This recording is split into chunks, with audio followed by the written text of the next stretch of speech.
I pull into their driveway. I roll the seat back, mummy style, and I'm laying down like this, praying to God he don't find me. Hey beautiful people, how you are doing today? It's your girl Destiny here, and welcome back to my channel. How you are doing?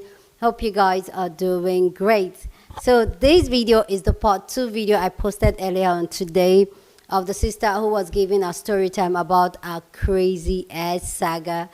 Guys, if you haven't watched the part 1, go watch the part 1 so you get full context of what this story time is. So just go check out the part 1 so you understand this video. But this story time is really heated and juicy. You don't want to miss it. Okay, so now we're just going to get the continued part of her story and how everything ended with this crazy ass. Guys, I don't know how some of us date crazy people, but we do, women. But hey, let's go check out this video and then we'll come back and talk. I can't lie, y'all. Talking about this starting to make my ass itch, okay? I had a dream 2 nights ago that this man showed up at my door. This dope right here. What? So because of that, I'm gonna wrap this real quick. Hold on to your shorts, okay? So, high-speed chase happened in September. Now we in November, it's Thanksgiving time. I didn't go home, my best friend didn't go home either because we were both broke. So now we at our house spending Thanksgiving eating pumpkin pancakes. I'm in that in a ball. Phone started ringing off the hook. I don't answer. Different numbers, everything. You know who it is. I know who it is too. Then I get a text message. Text message says, hey, I know you don't want to talk to me, but I just found out my mama's in the hospital. They say she's not gonna make it through the night. I'm so scared. I look at it and I say, my best friend read it, she said, because she and I both know how much I love his mama. That like a gut punch in my chest. I was so sad. So she goes, go ahead, find out what's going on. I text him back and I say, what's happening? He says, I don't know. They said it's a stroke. All I know is I don't have enough time to hop on a flight to go see her before she heads up yonder. That's how bad it is. I'm so sad right now. I just need to be around somebody that I love and care about. Please, please, can you come see me? I say, hey, I will get down on my knees in this IHOP right now, throw my hands up to the sky and call on the blood of Jesus for your mama. But I will not be coming to see you. He says, what the f not? And I say, because I am afraid. What, do you not remember what happened last time I saw you? So he does not take it well. And he says, you ain't never cared about me. You just proved yourself. You don't give a f mama dying. Whole nine, right? I hang up the phone. I feel terrible. My best friend says, Mindy, I know that was hard, but you made the right choice. I still feel like get home. I decide I need to check on his mama. I'll call his sister. His sister hated me. It's not her fault though, because she ain't know her brother was cuckoo banana. She had no idea. So I call her. She says, what do you want? I say, relax, sister. I just want to check on your mama because I heard she wasn't doing too well. So then she says, what are you talking about? My mama's sitting next to me right now. She's watching her story. She's fine. So I say, my apologies. Hang up the phone. Now I am fully convinced this man trying to take me off the map, y'all. He trying to take me off the map. Ain't no way. There's no other explanation. Why are you doing that much to see little old me just for a conversation? When was you going to tell me that your mama not dying? You know? So now I'm taking a little extra precaution. You know, at this point, I had started what I called my just in case box under my bed. You pull it out. It's literally copies of all of our conversations, every email, text message, anything he had ever sent me, all the crazy. I literally had like started documenting every single time my tires got popped, all that stuff. I even went and got copies of every single police report that I ever filed, because I went and filed a police report after the high-speed chase. And of course, they were like, well, I think they spoke to him, but he denied it and they had no proof. No footage, nothing like that. I don't know. They didn't do much to help me out. So I decided to help myself.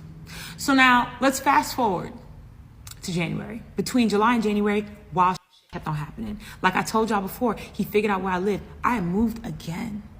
In January, I was in a studio. Figured out where I lived. I changed my number. Figured that out too. Got a new email. Got I'm talking, I had deleted my Instagram, got a whole new one. Okay? Found that too. Didn't know how he was doing it. I was utterly confused. So now it's January. I'm at a point where I'm just, he not gonna stop me from living my life. I need to live my life for me. I'm young, I'm single, sexy, and free. Why am I acting like I'm afraid for my life every time I leave the house? Like, you're not about to take that from me. I was very upset. So then I decide I'm just gonna start living. I start going out and partying with my best friend. I get back on the dating apps. Okay. So now, during that span of time from July to January, weird shit happening on my phone all the time. I'm talking about, I would get a dating app. I'd be on there for like 12 hours, maybe less than that. Like it was definitely within a day. I would get on it, open it would crash, look for it again. Either the app would be gone completely, or when I opened it back up again, it would say create an account like I never had one. It would happen mid-conversation with people. I'd be swiping, crash. Okay? My SoundCloud that I had been building up since I was in high school, he knew that was my pride and joy. I was collecting music since I was 15. Deleted it, gone. Woke up one day, my whole SoundCloud account gone. He ate with that one. He sure did, because that hit me in my chest. So, all this weird shit happening, and I'm just ignoring it because you're not gonna stop this pimping. So one day I'm on the app, I match with this fine man. Oh my God, beautiful. Okay. I'm so excited. I screenshot, I sent it to my best friend, like, yo, look at this man. She's like, yeah. I start messaging with him back and forth, maybe 4 exchanges in, crash, gone. I'm sad. I tell her about it. She's like, that sucks. Get a new phone. I'm like, baby, I just got a new phone. It's not the phones. So then I'm at work the next day. I get an IG request. It's from the dude. Let's say his name is Trell. From the dude from yesterday, the fine one. I get a message request, or I get a request because all my accounts are private. I accept it. He sends me a DM and he's like, yo, I know you probably think I'm a catfish, which I did, because he only had 3 pictures up. They were all uploaded that same day. And he had 1 follower, or he was following 1 person. That was me. So I'm like, this is giving catfish, yes. He's like, I don't want you to think I'm weird, but I thought you were so beautiful. I created this IG just so I could talk to you. I had been off IG for like a year, but I came back just for you. Now, I know y'all are thinking, Minnie, why would you believe that? I don't know if it's my ego, but like, look at the material, baby. I would do that much for me. It makes sense. So we're talking. And then he says, I want to take you out. I want to take you to this spot. He mentions my favorite restaurant in all of LA. And this is not a big restaurant where everybody knows about it. No. Most people don't know about this restaurant, but it's my favorite. Only 2 people know that I love this restaurant, my best friend and my ex. And that started, the flags were waving. I was like, oh no, this is not it. So then I tell him, you know what, thank you for the invite, but honestly, I don't like linking up with people that I don't know like that. So maybe we should talk on the phone for a few days, maybe a couple weeks or whatever, and then we can link. He didn't like that. He then proceeds to say, well, I've been listening to your podcast, and based off of what I've heard, you out here, so I'm trying to take you out and give you a meal first. Is that not good enough? I am flabbergasted. I say, whoa, what are you even talking about? And he's like, he sends me a paragraph. Y'all, I literally just found a screenshot of this. That man ate me okay, he read me for filth. All right? I couldn't even respond. I was gagged. I hit block. That's it. I couldn't even say nothing back. Block. So then it's the next day, and we're recording the podcast. We're recording it live. All right? To anybody who used to listen to the podcast a few years ago who remembers this episode, please comment so that people know I'm not lying. So I'm on the podcast. We're recording. I get an email. The email, the person that sent the sender was trailfriendbree@gmail.com. That's the email address. So immediately I have to open it. I open it up and all it says is, hey, my name Bree. I know you don't know me, but I'm a girl squirrel. And I used to date Trail and we work together still. I walked by his desk and he had all your information up, and I just want to let you know you should be very afraid. He is a psychopath. Please be careful. So I'm like, what are you talking about, sis?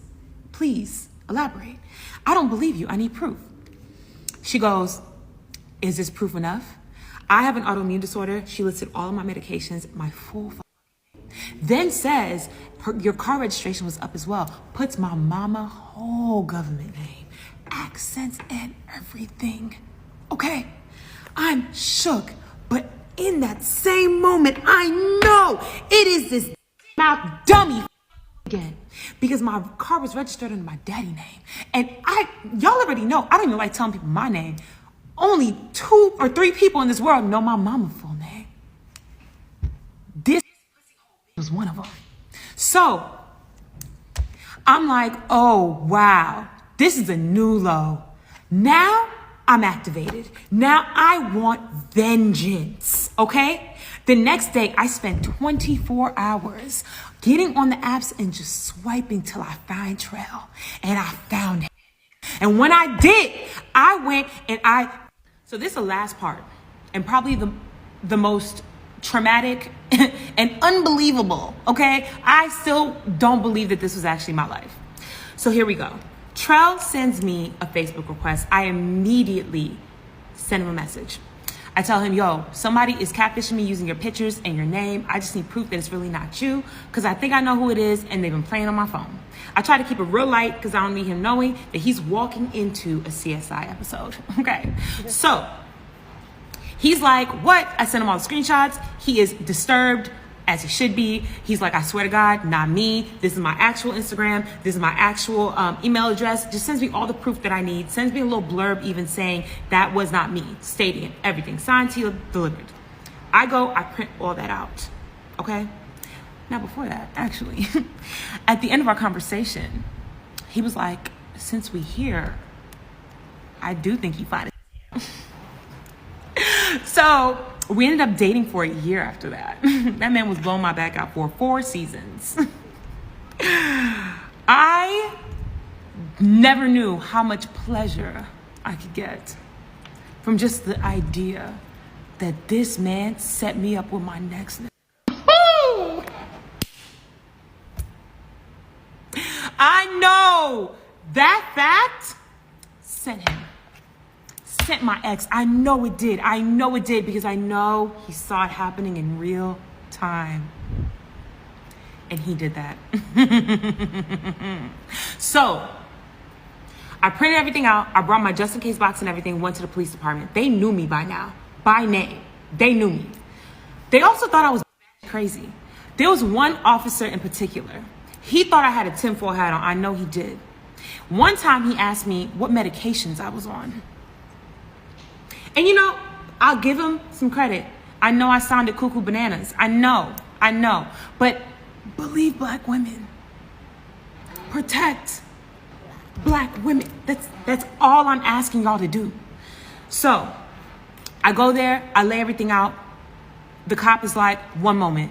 Brings in a detective from the cyber division. He's like, tell me again what's happening. I lay everything out again. He says, I believe you. Whoo, what? Finally. Then he says, what I'm confused about is you said that this man isn't really like a techie. So how would he be navigating this type of high level? Like, has he ever mentioned anything about spyware, hacking, anything like that? Y'all, I'm so mad at myself for not remembering this soon enough. I got the memory of a goldfish, clearly. So years earlier, like 3 years earlier, maybe 4, when we were still happy and life was good and he was gainfully employed, this man was having trouble with a higher up. He thought that this dude was stealing money from him, contracts, just doing all kinds of shady. And he had been complaining to me about this man for months. One day we lay in bed and he tells me his best friend, who was a nerd, okay? I'm talking like dark web type nerd, all right? Built his own computer type nerd. He's like, yeah, bruh hooked me up with this program or whatever, and I watched dude see me email him and call him and text him multiple times, and he ignored me, but then he gonna text somebody else telling them, oh, so-and-so on my line again asking about money, ha ha. So I said, hold on. How would you see that? What? So he's like, don't worry about it. I'm like, what do you mean don't worry about it? Are you hacking people? Like, what is that? He's like, no, it's not even that deep. Like, don't worry about it. I should worry about it. But again, I was 20. My frontal lobe was not fully formed, y'all. Thank you. So I tell the cop this. The cop says, what year was this? I tell him, and he says, ma'am, have you heard about something called WikiLeaks? What? So he explains to me that this sounds like this program that was released with WikiLeaks. So he says, I'm going to take this from here. What I need you to do is go get a restraining order. So I go, I do that. I file to get a restraining order. They subpoena him to go to court. We go to court. It's a day. Now, I've never seen no shit like this in my life outside of the free before 11 line at the club, okay? The courthouse was jam-packed. I'm talking, it was probably 70 in that bitch. And it was probably 4 rows of benches. It wasn't even that big. People were lined up around the door, okay? Lined up against the wall. There were so many people they had to wait outside. And people would open the door and call the number out if they weren't inside. These were all restraining order hearings. Every single one of them. One judge, knocking them out. Back to back. Like a assembly line. So I sit through a few cases. I am shook, perturbed, scared. I'm watching this judge deny restraining orders to women with black eyes. So it's my turn. I get up there. I tell my case. I have all my evidence, everything. I'm even talking about some shit I haven't told y'all about, like real stuff. This man interrupts me like twice. Just won't let me get my words out. Finally, it's his turn to speak. What does he tell the judge? Judge, I've never been in love before in my life. I made the mistake of falling in love with somebody who I thought was for me but wasn't for me. It was a whole 10-minute sob story about how I am a crazy bitch and I used him and abused him and did all kinds of things, and that emotional warfare is a real thing. I show the judge all the evidence that I have, all the printouts, everything. The judge, I'm literally in tears, y'all. The judge, after looking through everything, looks at me and he goes, you seem like a very nice young woman. I am so sorry that you had to go through this. Young love can be very tumultuous. He looks at my ex and he says, you seem like a very nice young man. Please, she has told you multiple times to leave her alone. Just leave her alone. Just leave her alone. I know that it's hard to get over heartbreak, but you will find love again. My ex says, Judge, you got it, boss. You're right. I'll leave her alone. I swear to God. Put it on my mama. The judge then looks at the both of us and says, since I have no evidence here that shows you explicitly threatening her life, I will not be granting said restraining order. Yeah. I cannot remember another time in my life where I felt that level of disappointment. I pack all my things into the box. I'm trying not to start like dry heaving in the courtroom. Put the lid on, put it under my arm. I start gunning it out that bitch. Speed walking. Pull my phone out. I'll call my childhood best friend. She answers. I immediately say, call my mama, put her on 3-way now. I get to the front of the courthouse. I'm telling y'all, I was out that. I get to the front of the courthouse. I'm on the phone. My mama get on the line. She's like, what's happening? I'm crying, can't even get the words out. All of a sudden, all I hear behind me is, aha, aha. You thought you was gonna do something today. I'm not gonna lie. He ate me. He sure did in that moment. He sure did. This man is gloating in front of this courthouse. Gloating. I get into a cab. Y'all, I rode a yellow cab. I didn't want to wait for an Uber. I got in a yellow cab that was just parked in front of the courthouse. That's how bad I wanted to get away. I definitely did not win that day, and that's okay. The cops, I check in with them periodically. Apparently, they called him, questioned him, requested his presence at, at the precinct or whatever. And I guess he figured out what was going on, got rid of his computer. They subpoenaed him, I think. There was no evidence. Charges dropped. I forgot to mention, I know y'all gonna ask a million times.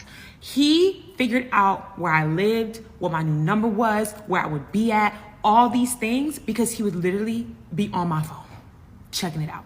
I told y'all I only told my mom and my two best friends any of my information. He would just look and see when I would text them and be like, oh, this is my new address.